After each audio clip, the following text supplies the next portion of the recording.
Welcome back to the Rennie's YouTube channel. My name is Rennie Mimura. I live in New York and I'm Japanese. I'm single. If you want to know about Rennie, go to www.rennie.com. Today, I'm gonna react to WW2 OverSimplified Part 1. Yay!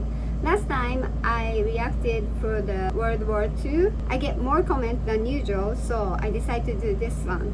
Please enjoy. Before Rennie started the reaction video, don't forget subscribe. Thank you. Okay, let's react WW2 Oversimplified Part 1. Here we go. It's 1902. A young man by the name of Benito Mussolini moves from Italy to Switzerland to avoid military service. He gets big into socialism, working for trade unions, writing for socialist newspapers, advocating a violent overthrow of European monarchies, the whole shebang. This gets him in a bit of trouble with the Swiss police, so he gets arrested, sent back to Italy, set free, returns to Switzerland, is arrested again, goes back to Italy again, completes his military service after previously avoiding it, and then after a brief stint as an elementary school teacher, he finally returns to work as an avid socialist. His speeches and journalistic abilities made him famous among Italian socialists. He was anti-war, so when Italy colonized Libya in 1910, he rioted and got arrested. Then World War I came along, and once again he protested Italy's involvement. But then he thought, wait a minute, this war could bring about the social climate needed to overthrow European monarchies and bring about the socialist revolution everywhere. And suddenly he was pro-war. But his fellow socialists didn't like his new pro-war stance, so they kicked him out of the party. So then he said, you know what? I'm done with socialism. We need something new, not based on class divisions tearing us apart, but based on unity through nationality. We'll conquer the Mediterranean and reunite all Italian peoples just like the days of the Roman Empire. I'll call it fascismo, and it will guide the Italian nation to greatness. That's all well and good, Mr. Mussolini, but what kind of haircut am I giving you? Let's go with bold.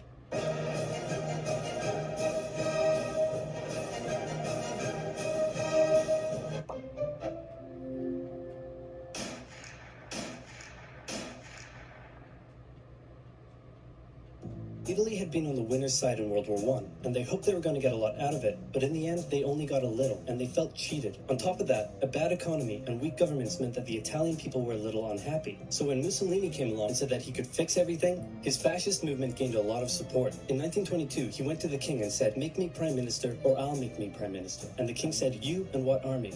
This army. Fair enough. Then he went about establishing a dictatorship with himself at its center. Europe had its first fascist dictator. Next up, Germany. Germany had been on the loser's side, and they got absolutely wrecked by the Treaty of Versailles. They lost territory, had to demilitarize the Rhineland, had to reduce their army to just 100,000 men, couldn't have an air force, had to pay the Allies a huge amount of money that it didn't have, and a new rule was established that every Englishman withheld the right to walk into the center of Berlin, pick out any German they wanted, and spank the hell out of them. I made that last one up, but it helps you understand how all of this felt to Germans. On top of that, a bad economy and weak governments meant that when a small angry man with a silly mustache came along and said that he could fix everything, the German people loved him. Hitler had been a soldier during World War I, and he was crazy patriotic, and nobody was madder than him about Germany's humiliation. He helped start a new political party, and in 1923 attended a march on Munich with his boys. And then he got arrested. But his popularity grew and grew, and in 1933, the president made him chancellor. He believed he was Germany's great destined savior, and he went full megalomaniac, establishing a dictatorship with himself at its center. Europe had fascist dictator number 2. Hitler and Mussolini had a lot of the same ideas, but more importantly, they had the same enemies, and they started to get along. Anyone else want to be friends? Franco? No? You good? I do. Who's that? It's Japan, and they've taken over northern China. Let's rewind a bit. Japan had isolated itself from the rest of the world for over 200 years until the Americans showed up and said, you're going to trade with us and you're going to like it. Then the Western powers imposed a bunch of unequal treaties, meaning Japan's economy was bust. They also had no natural resources, so they decided to go get some. They went to war with China to gain a sphere of influence over Korea, and they took a bunch of China's stuff. But then the West said, hey, cut that out. And since Japan couldn't take on the West, they said, okay, I guess we'll just go home. Wait a minute, what are you doing? Taking advantage of a weakened China and setting up spheres of influence. But I was the one who weakened them. We know. And you guys didn't let me have anything. We know. That seems unfair. We don't think so. Okay, see ya. So Japan thought, screw this, and went to war with Russia, and stunned everyone by actually winning. Then they fully annexed Korea, but they didn't stop there. In World War I, they took Germany's colonies and islands in Asia. And then in an incident that was maybe staged by the Japanese army, a bomb blew up a Japanese train in Manchuria, giving them an excuse to launch an invasion and take over. So here's the situation. Nazi Germany, Fascist Italy, and Japan all believe they're racially superior, all feel hostility towards the Allies, and all want to militarize and take over more stuff. And so they did. Let's start with Germany. Hitler hated the Treaty of Versailles, and now he was ready to begin undoing it. In complete violation of the treaty, the first Luftwaffe squadrons were set up, conscription was introduced, and he pimped up his army. The Allies did nothing. Then Hitler sent his army back into the demilitarized Rhineland, giving orders to immediately retreat if the Allies showed up. The Allies did nothing. With his military re-strengthened, he could now move on to step 2. He wanted to rapidly increase the Aryan population, and to do so, he needed Lebensraum. Or in other words, he would have to take over the world. But for now, a good portion of Europe would do, and he began eyeing up his neighbors. The Allies finally started to get worried, so they implemented a fairly useless diplomatic strategy called appeasement, and it went a little something like this. Hitler would say, "I want that thing," and the Allies would say, "You can't have that thing." "Okay, you can have that thing, but no more. I want that thing." And repeat. In 1938, Hitler's army marched into Austria and just took it, with no resistance. Boom, this is Germany now. Next, he demanded to be given the Sudetenland, an area of Czechoslovakia with many ethnic Germans. The Allies held a meeting with Hitler in Munich and said, "Look, we're going to give you what..." "Hang on, this meeting is about my territory. Shouldn't I come to the meeting too?" "Anyway, we're going to give you what you want." "Really?" "Yeah." "Just like that?" "Yep." "What's the catch?" "Just sign this piece of paper promising you won't invade the rest of Czechoslovakia." "Okay." Then Chamberlain returned home victorious, waving his signed piece of paper in the air, declaring crisis to be averted and the continuation of world peace. And we built a statue of Chamberlain in his honor, and every day on the 30th of September we celebrate Chamberlain Day. Hitler's invading the rest of Czechoslovakia. What? He's invading the rest of Czechoslovakia. Oh. You lied to me. What do you expect? I'm Hitler. Not to be outdone, Mussolini also wanted to get in on the action. He thought to himself, isn't there a not yet colonized nation somewhere which is so underdeveloped that the people would be defending themselves against our tanks with literal bows and arrows and wooden spears? Oh, there is? Fantastic. And so he took it. Italy also wanted to control the entrance to the Adriatic Sea, so they occupied Albania. Then, in another incident which was maybe staged by the Japanese, gunfire was exchanged by Japanese and Chinese troops at the Marco Polo Bridge, and the Japanese launched yet another invasion against China. They swept through Beijing and Shanghai, and then advanced through the Yangtze Valley to China's then capital, Nanking. It was here that saw the worst of Japan's shocking atrocities committed against the Chinese people. Back in Europe, Germany and Italy made their relationship status official by signing the Pact of Steel. Then, Hitler turned his eyes towards Poland and the hated Polish corridor, splitting Germany in two. At this point, the Allies really had to put their foot down, and they warned him that an invasion of Poland would mean war. Hitler had planned to continue his advance eastward, but he didn't want to end up fighting a war on two fronts. So for now, he made an alliance with Stalin, saying, "How about we both invade Poland and split it between the two of us, and I definitely won't not refrain from not betraying you sometime in the future." Sounds good. This new alliance stung the West. On the 1st of September 1939, German troops entered Poland, and Britain and France declared war on Germany.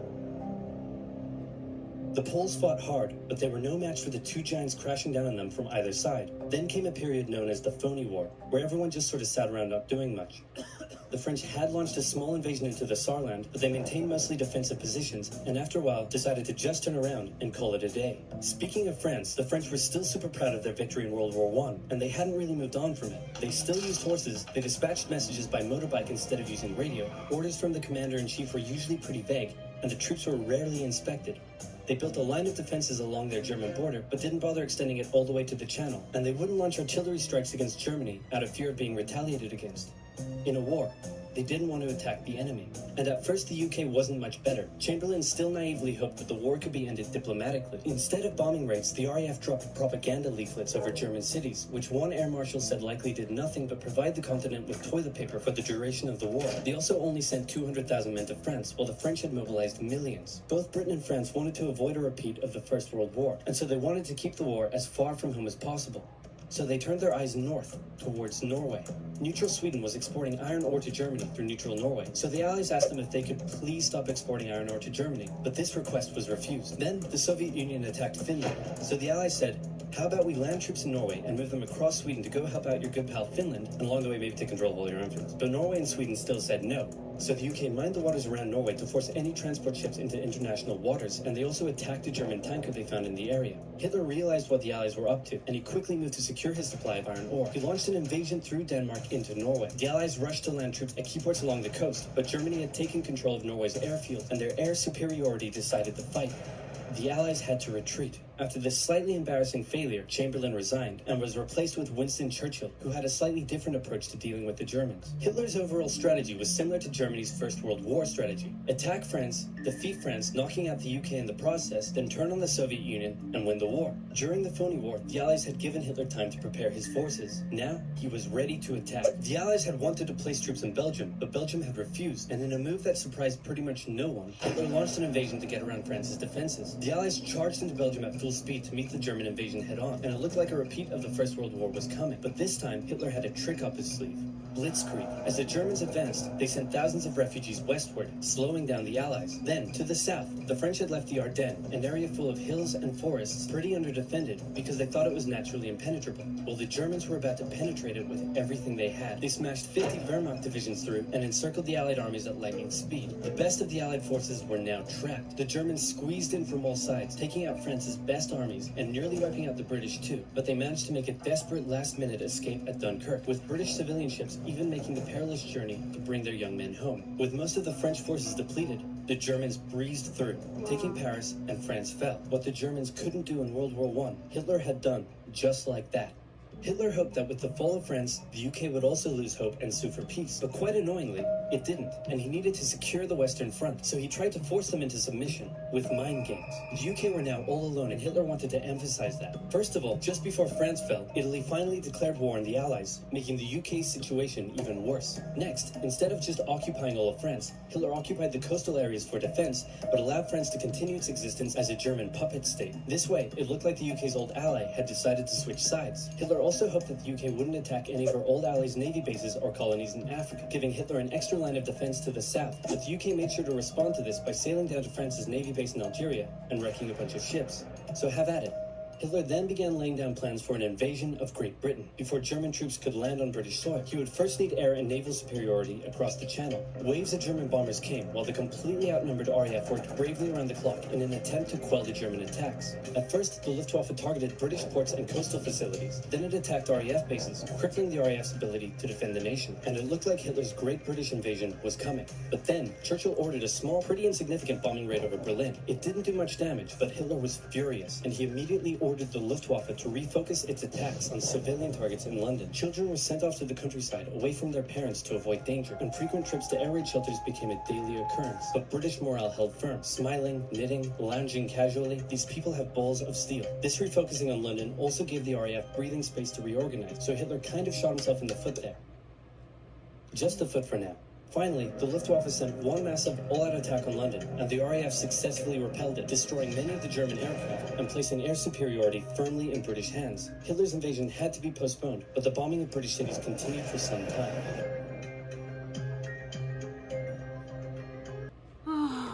Okay. I reacted in my main channel for the history of Japan. So then I knew that Japan was a friend of the Hitler. That would shocked me, and again when I see more little bit of detail, I see shocked as a Japanese.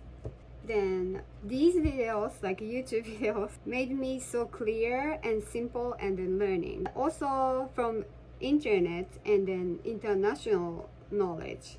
So it's kind of having a history of the truth, not only from Japanese history, what I learned in middle school and elementary school.